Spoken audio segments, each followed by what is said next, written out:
Jai Shri Mataji. Good morning, brothers and sisters. Let's bow down to Shri Mataji, raise our mother Kundalini and put bandhan.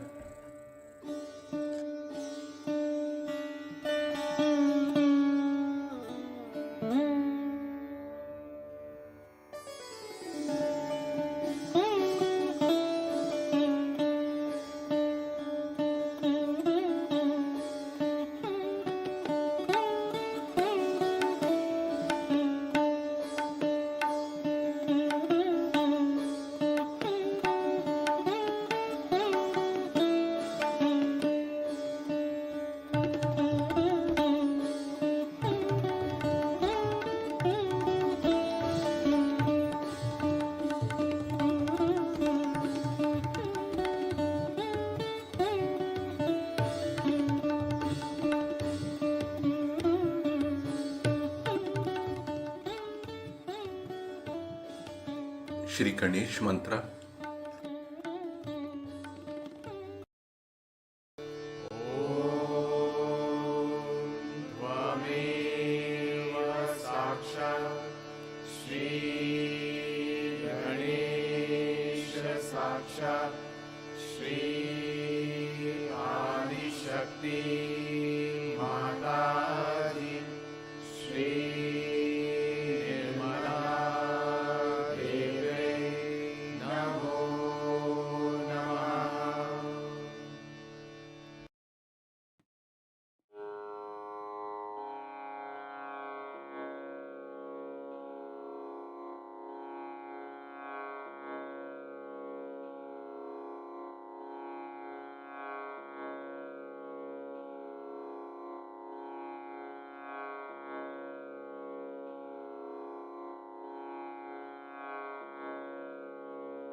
Let us balance our left channel.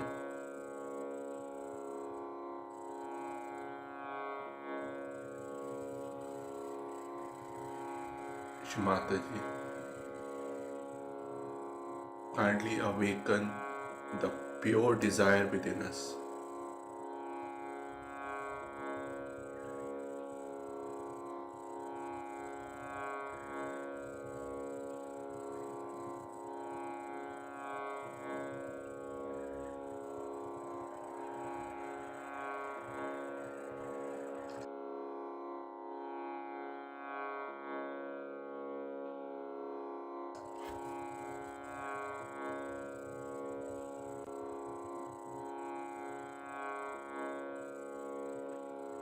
Kindly remove all the imbalances of our left channel.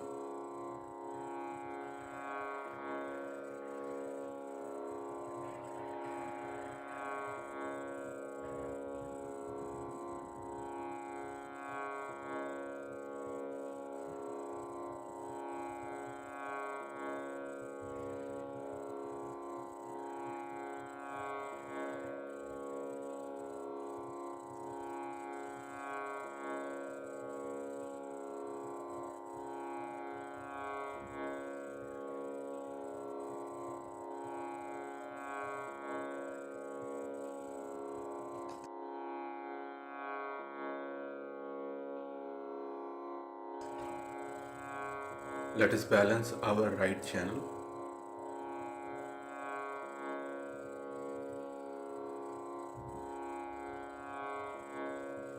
Shri Mataji, kindly awaken the pure attention within.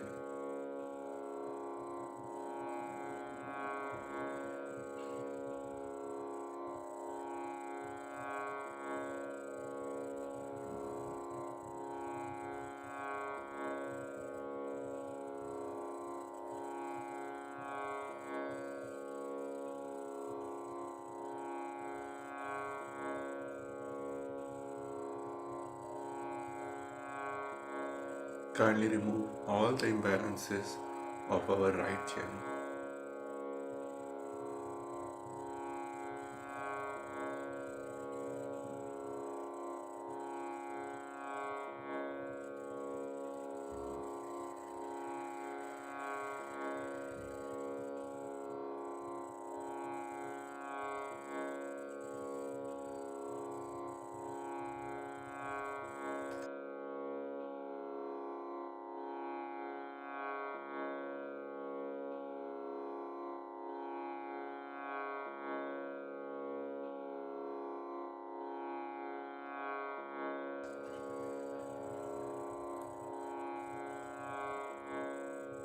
Let us balance our central channel.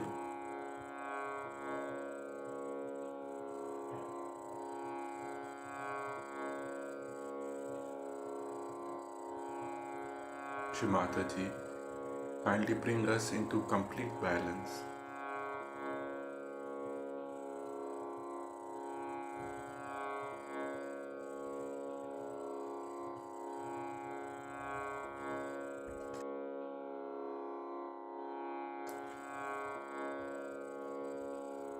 Kindly remove all the obstacles in our spiritual ascent.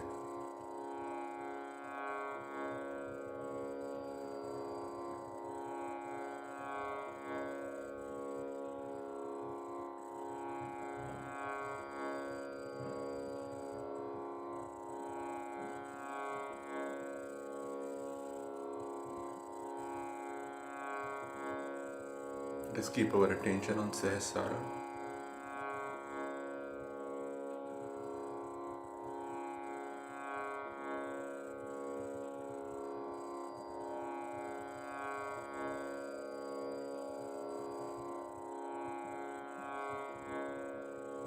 Shri Mataji, kindly bless us with thoughtless awareness state.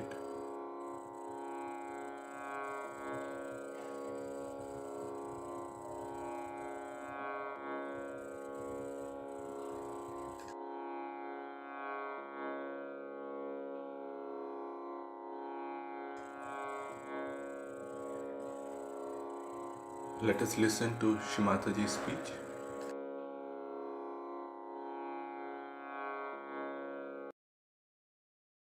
Today we have gathered here to know something about ourselves.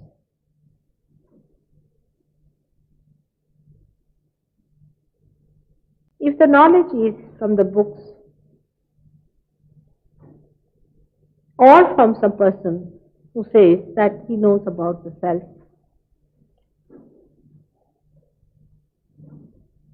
how far will it reach us? It can only go up to mental level.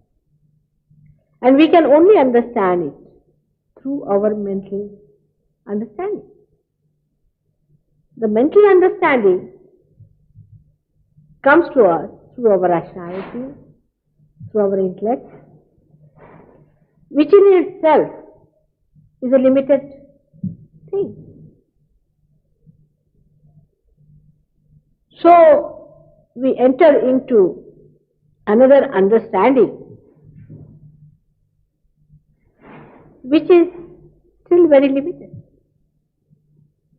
For example, if I tell you that there is a self within us, in our heart, which decides, and that there is the power within us which is all the time waiting for an occasion to give you your second birth. If I tell you that, then you will only understand me mentally. This is all being said already. What is so new about it? At the most, I might give it in a very modern fashion, something quite intellectual, which will make you more have mental feats to go round and sit down and analyze and reach nowhere. I say there is a power, no doubt, which is called as Kundalini within us.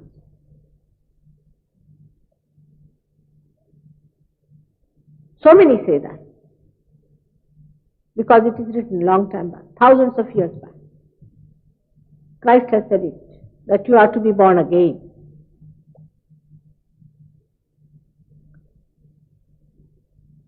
That you are to be baptized, not by theological college people, but somebody like John the Baptist, who had the authority from the divine. This power does lie dormant within you. But everybody writes differently about it. Very few really agree This is another confusion. One faces that there is a power lying within us, and some say that it gives you electric shocks. Some say you start jumping like a frog, and some say you start flying in the air.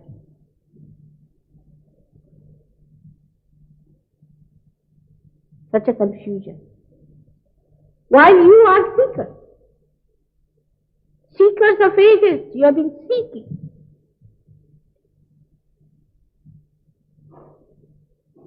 You are genuine seekers.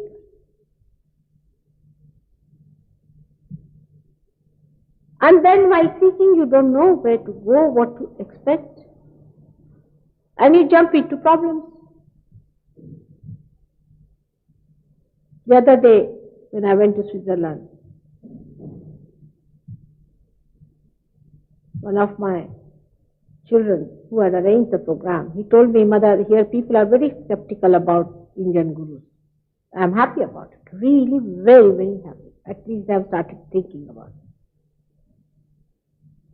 Because they have been deluded, they have been deceived, and now they are disillusioned completely.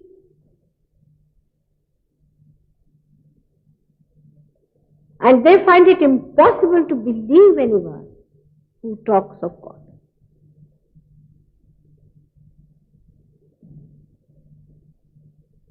So the first topic that he wanted me to discuss in my stay there was demystification of gurus. Quite a challenging process. But this I said in 1917. In 1973 in America, but nobody would like me for that. They said, "Why should you criticize others? Falsehood is falsehood, and reality is reality."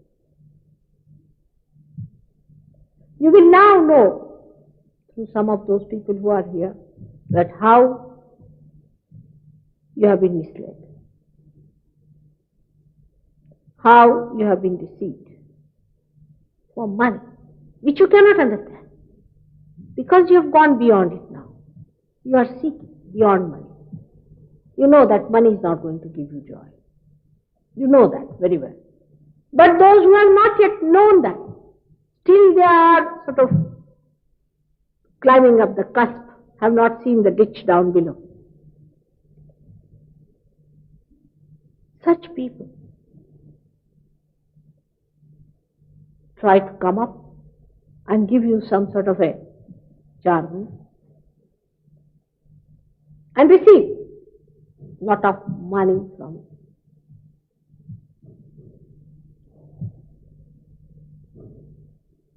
It's a very shameful affair, I feel myself. But that does not mean that there is no reality.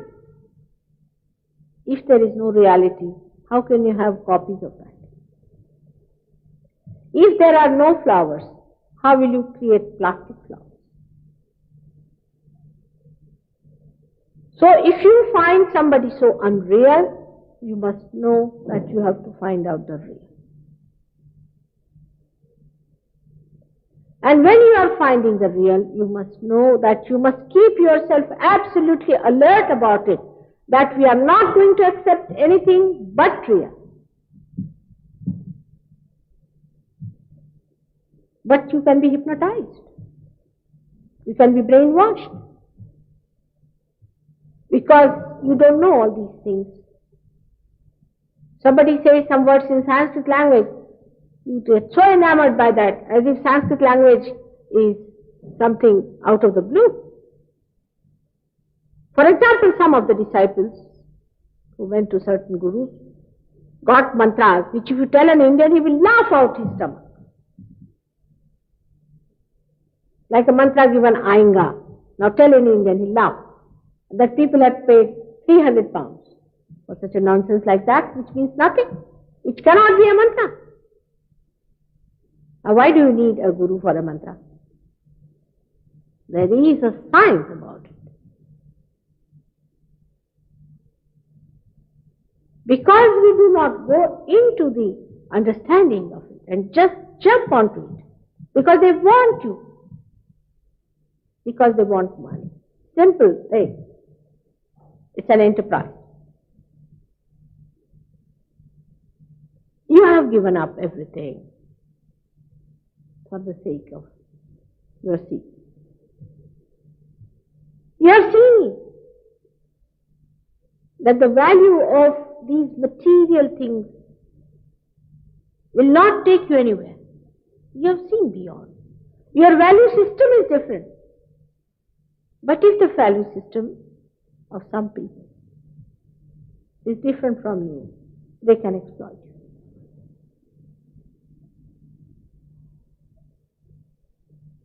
So the natural reaction, I can understand very well, should be such, but there is reality. And that it exists within you, and that there is self within you. And once discovered, you find your absolute. To tell you that you should become a very quiet, serene person would be absurd. To tell you that you should be such a master over your passions and your lusts and your greed, that nothing should sort of dominate you. This is just giving a big lecture to you. It has no meaning.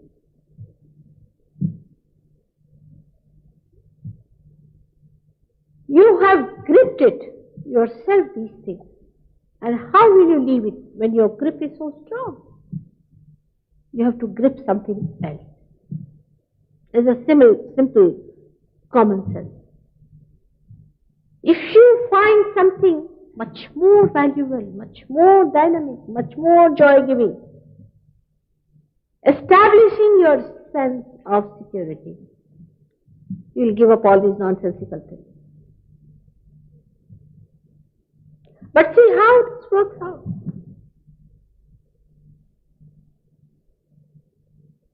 A gentleman who came from a horrible guru to me, who was absolutely pestered and finished by that guru.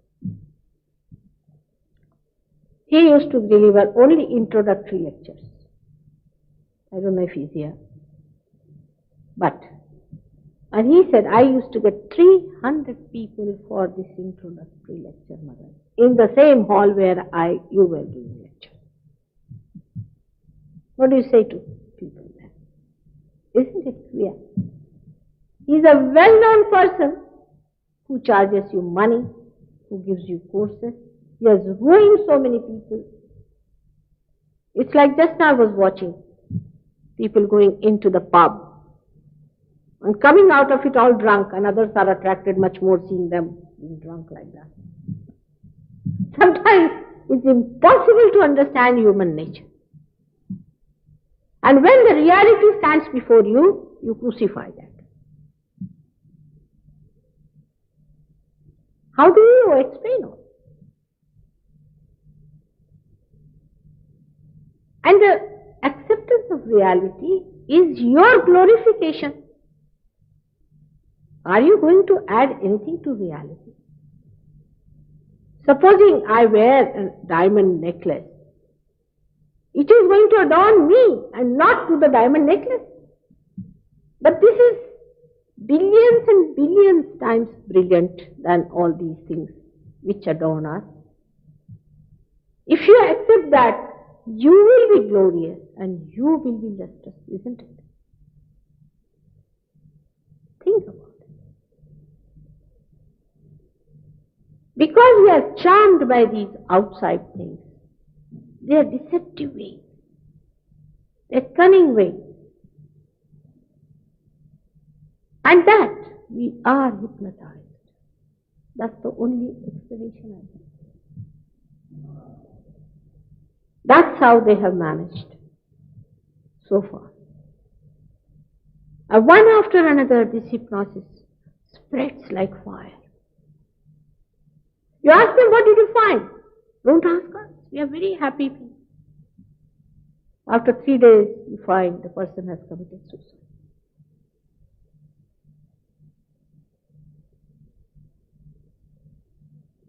We are not aware. Still, that this is the most important, the most fatal and vital time in the history of human beings. The last judgment has started. We are facing the last judgment today. We are not aware of it. And all the satanic forces have come out. Like the wolves in sheep's clothes. And they are trying to attract you.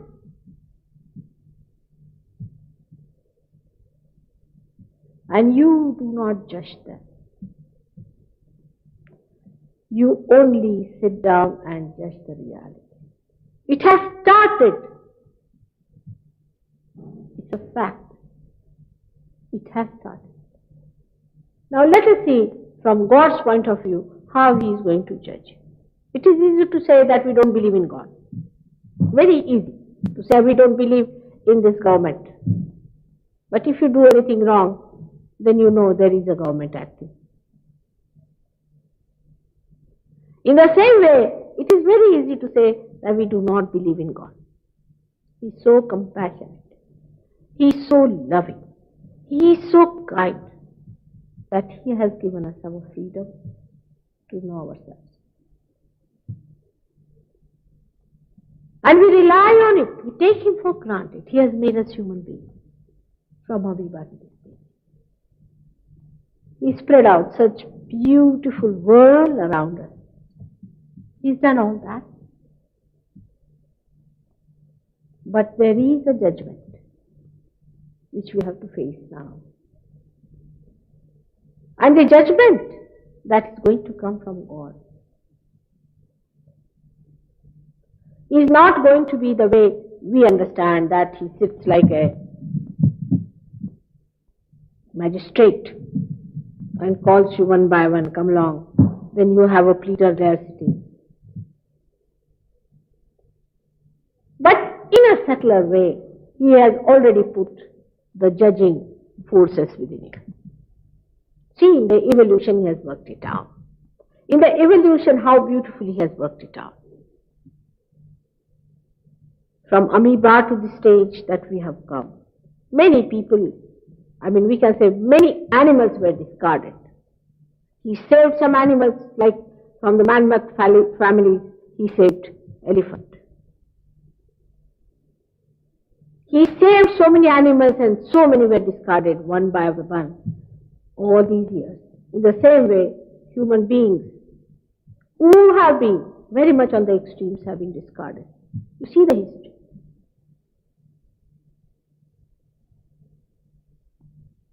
Now, you won't find anyone killing his 7 wives these days. Impossible. You cannot do it.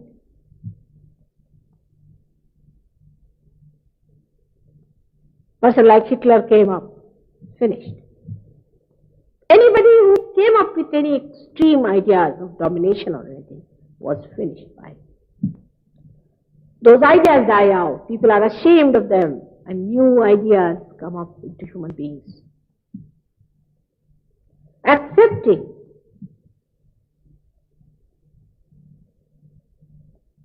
balance, tranquility, peace. We are talking about it.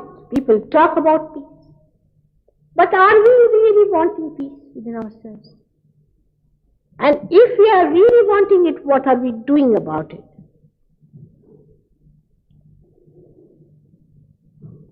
Actually, the judgment has started. And to judge you, God has already placed whole magistracy within you. All the magistrates are already sitting down there. Christ has said, those who are not against me are with me. These are the magistrates. And these magistrates have settled down within you on different centers in your spinal cord and in your brain. I'm sorry, we don't have any map to show you the magistrates and their seats. It's very interesting. And all these seats have like a panel sitting in your brain.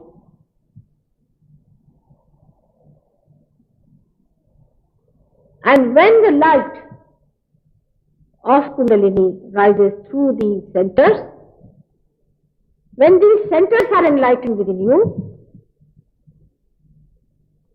you start enlightenment being manifested on your fingers. The end of your fingers get enlightened. The sensitivity of your fingers tell you what centers are there affected within you. This Kundalini rises and comes up to this point, the fontanelle bone area, we can call it, or the talu as the soft bone here in your childhood, and it breaks it. Actually, it breaks it. You can see in a person who doesn't have much hair here, the thing just going down like a little child. First it pulsates. You can see it with your own eye. You can even see the pulsation of the Kundalini in the triangular bone, which is sacrum. And when this Kundalini rises, you can see even the movement of this Kundalini. Not in all, in some. Because if the person is first class, or you can say, if the aeroplane is first class, the landing is first class. You see, shooting off is first class. And in such a person, there is no obstruction and do not see the Kundalini pushing in. For example, when I came to this place, there was no problem on the traffic. So we just smoothly came away. Nobody noticed us. But if there was a traffic, we would be jamming here and jamming there. In the same way, when this Kundalini rises in a person who has a little problem on his centers, it shows. You can see with your naked eye. This is what is Kundalini awakening. Not that some people say we started jumping like a frog. Now we must use our brains. Brains have to be intact in modern times. Are we going to become frogs now after becoming human beings? Are we going to become birds after becoming human beings? Your sciences like psychology itself, many of them believe that you have to jump into your unconscious, achieving your collective consciousness. Very clearly it is being said by these people. Then we must expect something of that nature, where we jump into our collective consciousness. It's not that because I am saying it or anybody saying to it, but it has to happen to me. The other day I was in Hampstead. I know what is happening with someone. Some people did get their vibrations, They did feel the cool breeze coming from their hand, but some did not. And they said, yes, we've got it, and they just disappeared. This is not the way you are going to treat yourself. You have to love yourself. And you have to adore your seeking, and you have to get your fulfillment as your mother. I must tell you, this is a very serious matter. There is no guru shopping going on here. You have to get your realization. You have to get it. It's so fortunate that the time has come when you are living, and that you can have it. Because of that you took your birth during this time. Because you are seekers of very ancient times, as I told. It is written in one of our scriptures in India, called as Nala Akhyan, when Nala, one of the tortured souls, by Kali, caught hold of the Kali. Now they said this is the rule of the Kali. Kali is the sinister fellow. Is the one who brings all confusion and confuses people. He confused Nala. By that he was separated from his wife. So when Nala got hold of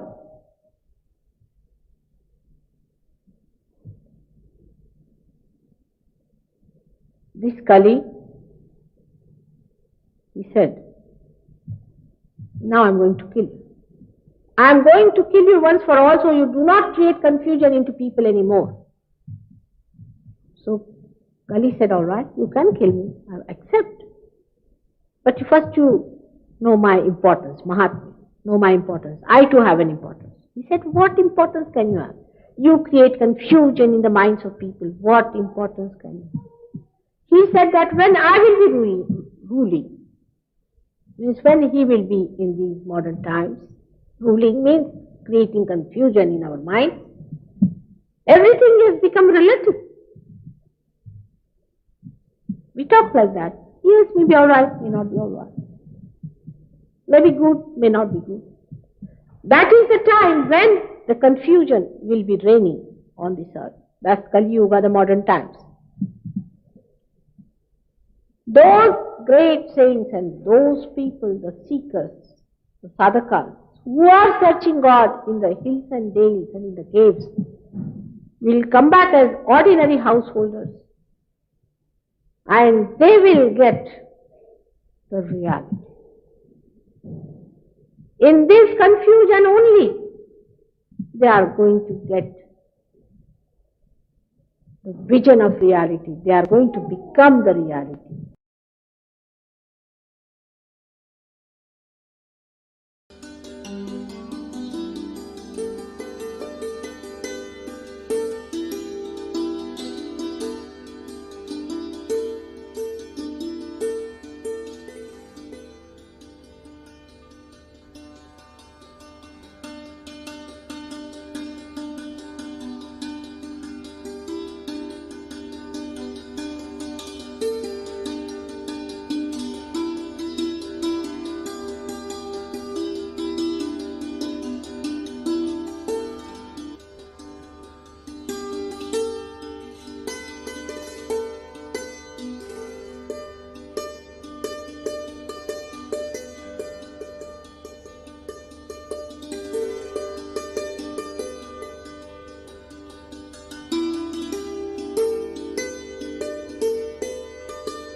Mahamantras.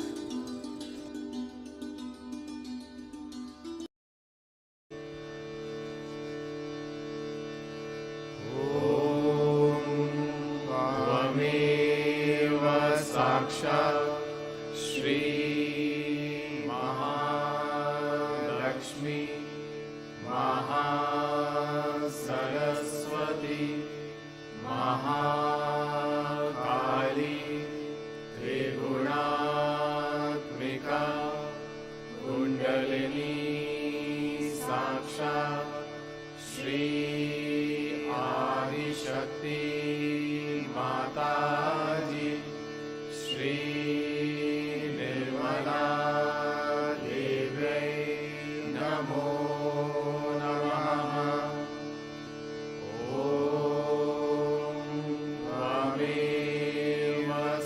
साक्षात् श्री कल्की साक्षात् श्री आदिशक्ति माता जी श्री निर्मला देव्यै नमो नमः। त्वमेव साक्षात् श्री कल्की साक्षात् श्री सहस्रार स्वामिनी मोक्षप्रदायिनी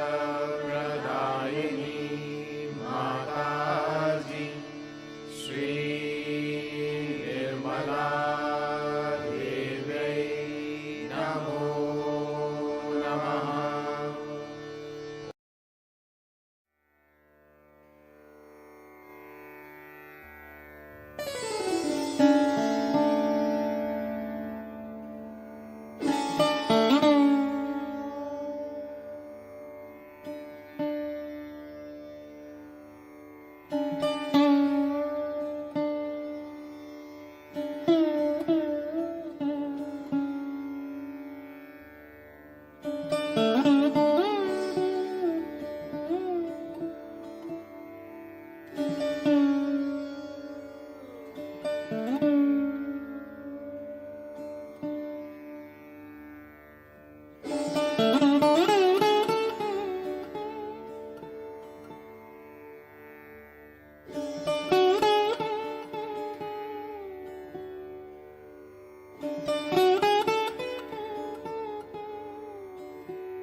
Thank you, Shrimata ji,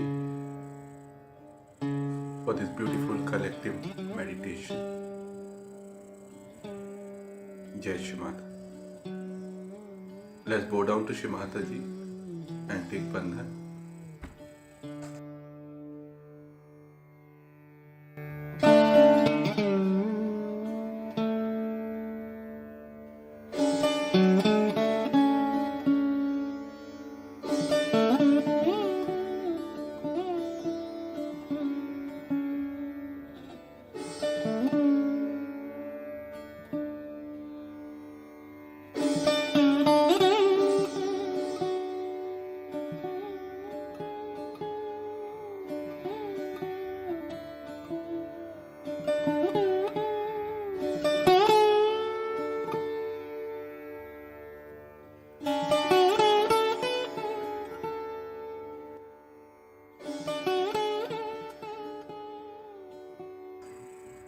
We'll continue our morning meditation tomorrow, same time.